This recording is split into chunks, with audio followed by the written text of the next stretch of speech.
Hi there, you're in Ruth's home studio today, and I wanted to show you how to make a quick little journal that you could take with you.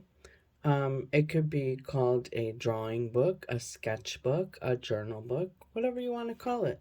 Basically, it's going to have a cover and some inside pages, and you can do with them what you want, right? So I'm going to show you a quick and easy way.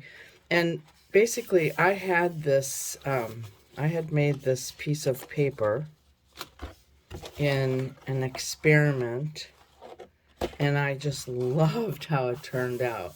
And sometimes that will happen to you. And so this was just a piece of watercolor paper, and I did this really cool technique on it.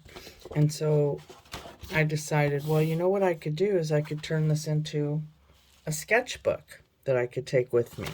So I basically folded it in half, and this was 9 by 12 regular size watercolor paper that comes in a pad. And then I took some scrapbook paper, and I happen to have this little pad of scrapbook paper. They sell little 6 by 6 pads at some stores. And I just cut pieces that would coordinate to be the inside cover. You could do anything in there you want. You could cut thin strips of it. You could paint this if you want, but I gave it the scrapbook paper for stability because this is now really sturdy with the paint on the outside and then the extra layer of scrapbook paper on the inside. And scrapbook paper is very thick, so that gives you a lot of sturdiness. So now the only thing you need are some pages. And if you have an excess of watercolor paper, that would make it easy because then you could just fold them in half. And if you fold a bunch of them in half, then we can make what's called a group of pages. It's called a signature, and we can attach it into the book. If you don't have any watercolor paper, that's okay because you basically can use anything you want for paper, as long as you can put a coating on it so that it can take whatever paint you might be going to add to it. So let me grab, let's see, I have some music paper, and I have some lined paper, and I know somewhere I've got some columnar paper, but another thing that is real handy to use are just text pages out of books that you dedicate to your art stuff. Don't go tearing pages out of novels that someone in the household is reading. They won't like that very much. I do like this music paper because of the lines on it. I don't know, there's just something about it. So I'll take a sheet of that. And actually, this is a really good size because maybe you can see that there's a little bit of room left over pretty much all the way around. Now I'm gonna trim off the torn edges there just because I'm not really keen on them. So I have my paper slicer over here. In fact, I think I will also tear off the 3 holes. There we go. And I know I wish I could turn my phone sideways, but I'm sort of in a makeshift studio today, and we got what we got. All right, so pretty much what you're going to do is find any types of paper that you want, and they don't have to be the same size. See, this is shorter, but that's okay because it will make an intriguing size of page when you get to it. It'll just be a smaller page. Now, one thing that these all have in common is that they need some kind of background on them before you can start painting. I mean, you could actually take a stencil and and start stenciling right on the text, and that'd look kind of cool. But if you wanted like some white space where you could write or jot notes or something, you're going to have to make some white space. And to do that, you might want to use some kind of gesso. And gesso is really, this one is really almost empty. Whoops. There was more in there than I thought. But that's okay because I'll use it on a few different pages. And you don't want to use your regular paintbrushes because gesso has a hardening, I'll call it a hardening agent in it. And it's like plaster of Paris. So it kind of hardens like plaster. And I'm actually going to skip over the crease, and I'm going to take some of this over here. And there's a lump there I can see. Okay. So this is not really thick gesso.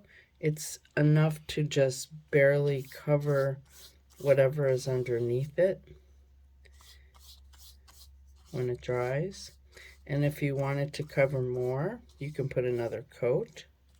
I'm going to just kind of add some of this back to the bottle, especially these little bits.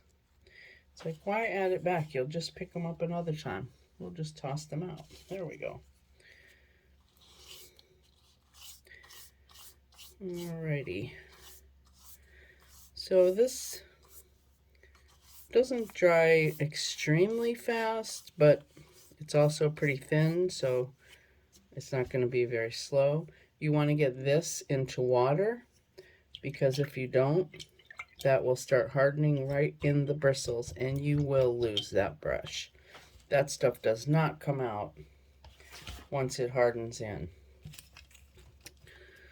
Okay, now you can see that I've got little strips here from when I've trimmed things off of other pieces of paper. In fact, you can tell this was from when I trimmed that. And I probably just moved a bunch of other strips. Yep. And you can use them, well, these are just white strips, but you can use them to decorate your pages. So we could actually even just cut this in half, and I don't like those funky ends there, so I'll just snip those off. And then we could put like one. Of course, these two pages are not going to show at the same time, so it would make more sense to put this here and this here. Then it kind of would look more cohesive. And then you could add like a little purple strip here and a purple strip there. Now, this does not glue it down. Don't get me wrong here. We really need to wait for this gesso to dry. In fact, I'm just going to pop over to the other side of the room and hit it with my blow dryer. That's what I'm going to do. You'll hear me over here.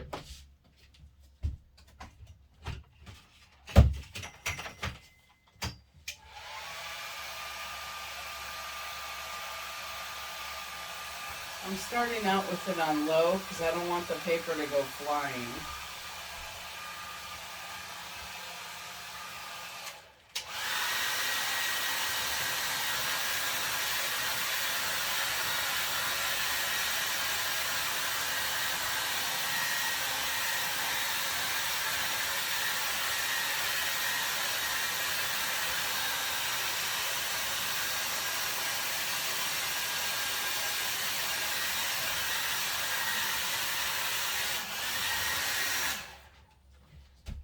It's not 100% dry, but it's dry enough that we can work with it now. I saw a glue stick here. There we go. Glue stick. And I'm just going to, let's see. I know this is going to show purple on here, but it will dry clear. So I'm going to put this right on here, pretty much. I'm going to center it on the page as a, well, maybe I'm not. Come on, let's put it over the text. All right, the purple will dry clear. I'm not worried about it. And that's just something to jazz it up. I mean, you don't have to do this. I just thought it would be kind of cute. Now, you could either put more gesso on here, which this is very thin gesso. So I think I would be more inclined to add a little bit of white paint. And I'm really hoping for just a little bit of white paint. Come on. Oh, here it comes. Okay, let's see how little bit that is. And this time, of course, I can use my regular brush. But see, white paint is very opaque. It will grab the tooth of the gesso. That's why I didn't use it to begin with. The gesso puts down like a tooth, a roughness that paint can then grab onto. It's kind of like sanding, lightly sanding a piece of wood before you try to put paint onto it, because otherwise the paint will just suck right into the wood. Kind of the same principle. Okay, so you can see that the paint covered a lot better than the gesso. And I don't know if you can see it, but I can still see through it enough to see some of the text as texture. All right, I don't know where this, well, I kind of know where this dog hair came from, but I don't know how it got up here. All right, so I'm going to add a little more white paint to this side and do the same thing. Whoops. One more, come on, you can do it. I need to unclog that, and then it will work better for me. Alrighty.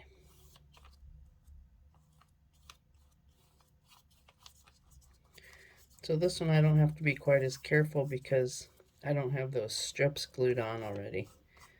I can do that later, which might have been a good idea.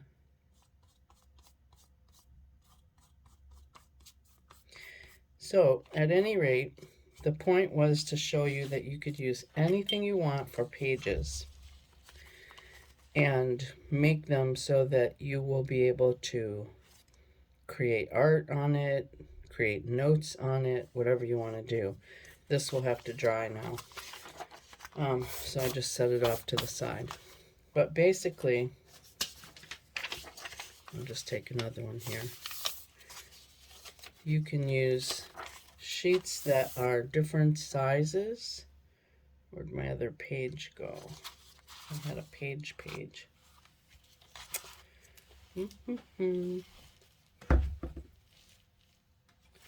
Okay, well, here's another piece of watercolor paper, and I just kind of did stuff to it inside.